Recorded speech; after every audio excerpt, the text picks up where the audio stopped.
नमस्कार लाडक्या बहिणींनो, अखेर लाडक्या बहिणींना एप्रिल महिन्याचा 10वा हप्ता बहिणींच्या खात्यावरती सकाळपासून जमा व्हायला सुरुवात झाली आणि आत्ताच महिला व बालविकास मंत्री आदितीताई तटकरे यांनी 1,20,00,000 महिलांच्या खात्यावरती सकाळपासून या 12 जिल्ह्यात व या 10 बँकांमध्ये पैसे सोडले आहेत आणि स्वतः उपमुख्यमंत्री एकनाथ शिंदे साहेब यांनी महिला व बालविकास मंत्री तटकरे ताईंना रात्रीच ऑर्डर दिली होती आणि तशा प्रकारे रात्रीच या 12 जिल्ह्यांची यादी आहे तर या 10 बँकांना दिली होती आणि त्याच सूचनांनुसार सकाळपासून या 12 जिल्ह्यांमध्ये लाडक्या बहिणींना एप्रिल महिन्याच्या 10व्या हप्त्याचे पैसे जमा झालेले आहेत। लाडक्या बहिणींनो, तुम्हाला अजून पण पैसे बँकेत जर आले नसतील तर तुमचा जिल्हा कोणता आहे नक्की बघा, कारण लाडक्या बहिणींनो, तुम्ही लक्षात ठेवा 3 दिवस पैसे वाटपाचा कार्यक्रम असतो। आज 12 जिल्हे, उद्या 12 जिल्हे आणि परवा 12 जिल्हे असे 3 दिवसामध्ये पैसे वाटण्याचं काम केलं जातं। स्वतः अर्थमंत्री अजितदादा पवार, मुख्यमंत्री देवेंद्र फडणवीस यांनी ऑर्डर दिली आहे। आज सकाळी 9 वाजता राज्यातील लाडक्या बहिणींना एप्रिलचा 10वा हप्ता प्लस अक्षय तृतीयाचा बोनस म्हणजेच 1500 आणि 1500 असे टोटल महिलांना त्यांच्या खात्यावरती डायरेक्ट 3000 रुपये जमा झाल्याचा बँकेकडून मेसेज सुद्धा सकाळपासून येऊ लागला आहे। परंतु लाडक्या बहिणींनो, फक्त याच 12 जिल्ह्यामध्ये हे पैसे आले आहेत। मग आता उद्या कोणकोणत्या 12 जिल्ह्यामध्ये हे पैसे वाटले जाणार आहेत हे आत्ताच बघा। 10 मिनिटापूर्वी या 12 जिल्ह्यांची यादी आत्ता या 10 बँकेमध्ये दिलेली आहे।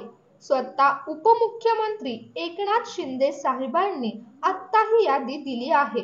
एकनाथ शिंदे साहेब म्हणजे शब्दाचे पक्केच, ते जे बोलतात ते करून दाखवतातच आणि त्यांनी काल संध्याकाळी ज्या 12 जिल्ह्यांची यादी बँकांमध्ये दिली होती तर त्या बँकांमध्ये सकाळपासून लाडक्या बहिणींना एप्रिलचा 10वा हप्ता जमा झालेला आहे। आता उद्यासाठी ज्या 12 जिल्ह्यांची यादी या 10 बँकांना देण्यात आली आहे तर त्या बँका नेमक्या कोणकोणत्या आहेत आणि जिल्हे कोणकोणते आहेत याची जी यादी आहे तर ती समोर आलेली आहे। तुम्हाला सविस्तर कोणकोणत्या बँकांमध्ये आता पैसे सोडले जाणार आहेत आणि कोणकोणत्या 12 जिल्ह्यामध्ये उद्या पैसे सोडले जाणार आहेत याची यादी प्रशासनाने ठरवली आहे। आत्ताच 10 मिनिटापूर्वी शिंदे साहेबांनी ही यादी बँकांना दिली आहे आणि तीच यादी आत्ता तुमच्या समोर आली आहे।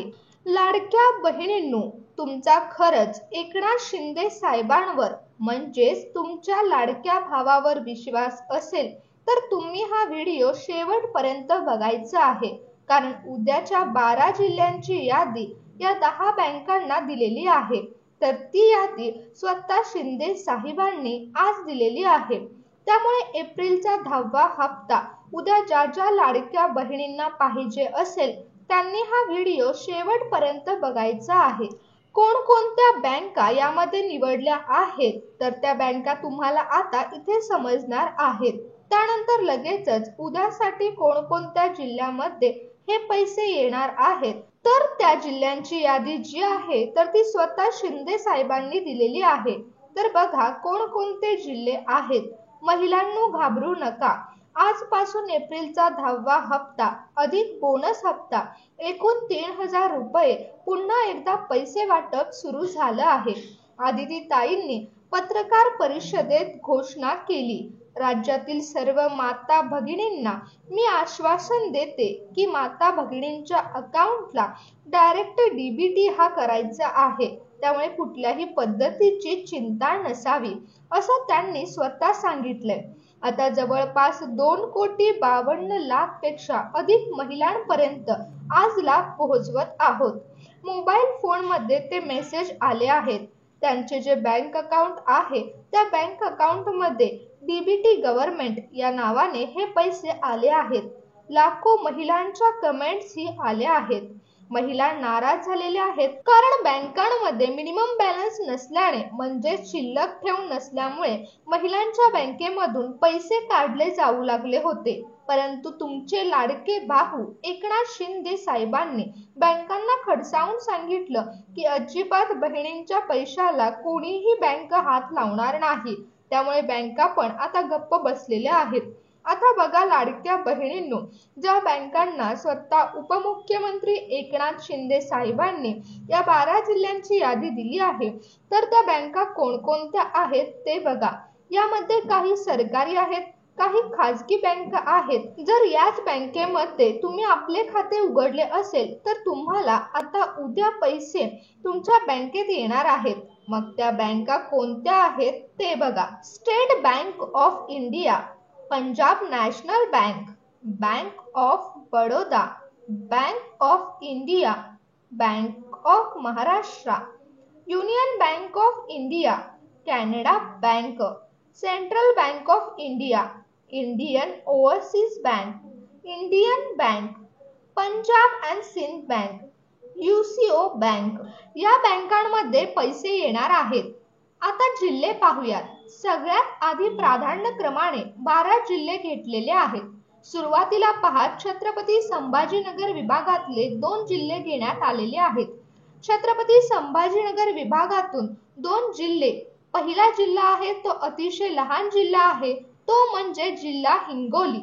यामध्ये सर्वात प्रथम हिंगोली जिल्ह्याचा समावेश करण्यात आलेला आहे।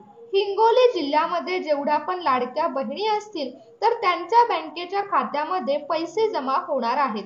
आता हिंगोली जिल्ह्यात पैसे येतील। त्यानंतर दुसरा जिल्हा आहे छत्रपती संभाजीनगर विभागातला, तो म्हणजे धाराशिव। तर इथे देखील या जिल्ह्यांमध्ये बँकांमध्ये पैसे येणार आहेत। आणि आता अमरावती विभाग, अमरावती विभागातून 2 जिल्ह्यांची निवड करण्यात आलेली आहे। अमरावती विभागातून अकोला जिल्हा आणि वाशिम जिल्हा, या जिल्ह्यामध्ये पैसे जमा होताना आपल्याला दिसून येतील। तसेच आपल्याला दिसून येतील की 24 तासाचा वेटिंग पिरियड त्या ठिकाणी देण्यात आलेला आहे। कोकण विभाग बघा की कोकण विभागातील जो जिल्हा आहे तो सिंधुदुर्ग जिल्हा आहे। सिंधुदुर्ग जिल्हा आणि रायगड जिल्ह्याचा यामध्ये समावेश करण्यात आलेला आहे। या 2 जिल्ह्यामध्ये 100% पैसे येणार। आतापर्यंत आपण 2 विभाग बघितले आहेत, तर त्या विभागातील जिल्ह्यांची यादी सांगितलेली आहे। पुढचा विभाग आहे नागपूर विभाग आणि नागपूर विभागामध्ये जर आपण बघितलं तर 5 ते 6 जिल्हे येतात। तर यामध्ये गोंदिया जिल्ह्याचा समावेश करण्यात आलेला आहे। गोंदिया जिल्ह्यातील महिलांना लाडकी बहीण योजनेचा 10वा हप्ता हा बँक खात्यात जमा होणार आहे। आता पुढचा विभाग आहे पुणे विभाग। पुणे जिल्हा जो आहे हा सगळ्यात जास्त लाभार्थी संख्या असणारा जिल्हा असून त्या विभागातील जे जिल्हे आहेत तर तो जिल्हा घेण्यात आलेला आहे सातारा जिल्हा। आणि सातारा जिल्ह्यातील लाभार्थी खूप कमी असल्यामुळे या जिल्ह्याच्या पहिल्या दिवशी मध्ये समावेश करण्यात आलेला आहे। तसेच नाशिक विभागामधील जळगाव जिल्ह्याचा समावेश आहे। बाकीच्या जिल्ह्यांना थोडी वाट पाहावी लागेल। त्यामुळे आता जे जिल्हे लहान आहेत तर त्या लहान जिल्ह्यात लाभार्थी संख्या कमी असते आणि म्हणून हे जिल्हे आधी घेतले जातात।